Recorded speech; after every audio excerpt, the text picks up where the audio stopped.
Այս տեսանյութը Գորիսում երեկ երեկոյան տեղի ունեցած պայթյունի վայրից է։ Ամեն ինչ սկսվել է Գորիսի համայնքապետ Արուշ Արուշանյանի վարորդի եւ նրա հորեղբորորդու միջև ծագած վեճից։ Արուշանյանի հայրը Գագիկ Արուշանյանը մանրամասներ պատմեց։ Երկու հորեղբորներ վարորդն ու իր հորեղբորդ ամբողջի պատմություն են ունեցել։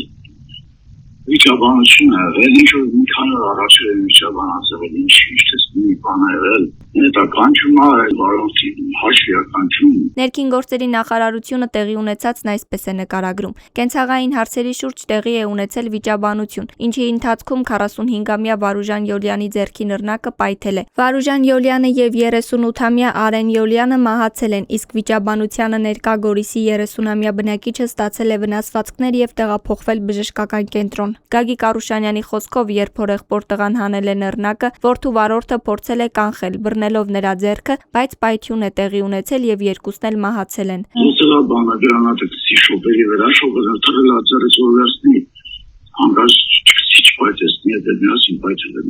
Գագիկ Արուշանյանի փոխանցմամբ պայթյունի հետևանքով վիրավորված քաղաքացին էլ վարորդի ընկերն է։ Գորիսի բժշկական կենտրոնի տնօրեն Դավիթ Մաշուրյանը Ֆակտոր TV-ին հայտնեց, որ վիրավոր քաղաքացին երեկոյան տեղափոխվել է Գրիգոր Լուսավորիչ բժշկական կենտրոն։ Վիճակը գնահատվել է ծանր կայուն։ Քննչական կոմիտեում մի քանի հոդվածներով քրեական վարույթ է նախաձեռնվել։ Իրավապահ կառույցից հայտնեցին, որ վիրավոր ականատեսը տուժող է ճանաչվել։ Մեր տեղեկություններով, սակայն նա ի վիճակի չէ հարձակնվել։